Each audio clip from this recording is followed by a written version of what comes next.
When you're part of Navy medicine, you know that medicine makes the mission. It's why we let you focus on patients while we focus on administrative hassles and even cover your medical school loans. Start today at Navy.com/medicine. America's Navy, forged by the sea. Hello, it's your friend and neighborhood host, JT Wheatley, back for another episode of the History Comics Podcast.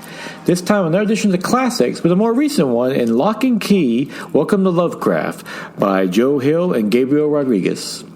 This is a now classic horror series by Hill and Rodriguez that tells the story of the Locke family, who, after a horrific home invasion, end up going to Key House, an ancient family home, with some interesting mysteries behind it, specifically with some keys that have some magical abilities. Hill does a great job adding the atmosphere to this scene. The house itself is a great character, and all the kids are great, and so forth, how they're dealing with the tragedy they had to recently experience, and also how it actually factors into why they're at Key House now. And it's a kind of great mystery and horror where it asks, every answer almost leads to more questions. And the keys itself are really creepy, and Gabriel Rodriguez's art just really does a great job, just like detailing this, what they can do and everything. So, yeah, this is a great, it's one of the more earlier remakes, but yeah, for those that know, Joe Hill is the son of Stephen King, but he calls himself Joe Hill because it's his own name, and of all the writing that Joe Hill has done, this is easily his best work, and matched with Rodriguez's beautiful artwork, just creepy and crazy twists and turns. Yeah, if you're looking for a good horror comic, look no further than Locke and Key, and start off with the first volume, Welcome to Lovecraft, because at this point, it's honestly a true classic by itself, but it's still going. But I will definitely jump in on this, and also check out the Netflix series, which is apparently pretty good too. And yes, so yeah, looking for a good horror comic, check out Locke and Key, Welcome to Lovecraft. That is a true classic.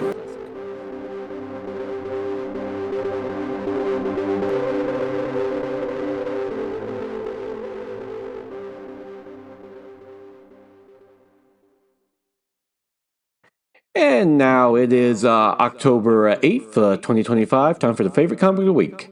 Absolute Batman, number 13 by Scott Snyder and Nick Dragotta, which sees Batman reunite with Selina Kyle Catwoman, featuring the first full debut of the Absolute Catwoman character, as he gets kind of a breather after the last few issues of horror he's been through, while also making plans to finally take down Bane.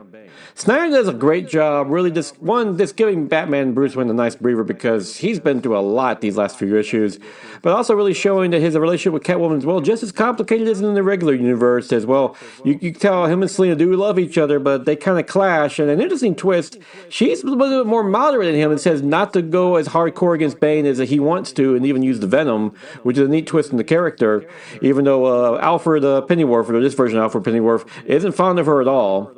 And it's matched by Dragotta's gorgeous art, especially when showing Catwoman, Selina Kyle, it's perfect. He has a cool new costume, which, by the way, hints at some past villains, which is another reason why her and Bruce are classing right now, along with just being a gorgeous character in general. Of course, you've heard that she's half Brazilian, half black, and just a great-looking feature. And, of course, Selina's always had the Selina Kyle character has always been kind of a mixed race to begin with.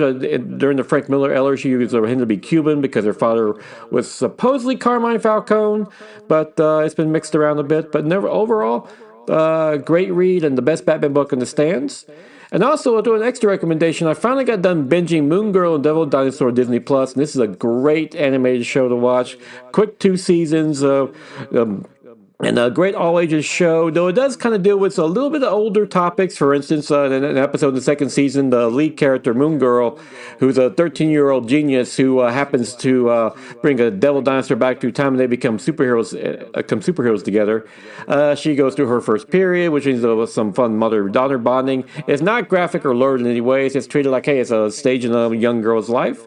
And, of course, there's also a character where her character, Casey, goes through her bat mitzvah, which is how a Jewish girl becomes a woman. Just a lot of fun, cool villains, cool guest stars. Maria Hill shows up, voiced by the actress who played the character in the role.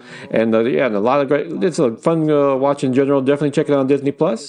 And with that, we'll conclude with this episode of the classics and the archives in general. Join me again next week for another episode of the archives, naturally tie in with the October Halloween season. And until then, go and enjoy yourself a good comic book, and definitely check out Absolute Batman. Best Batman in the comic book stands, well, in a very long time.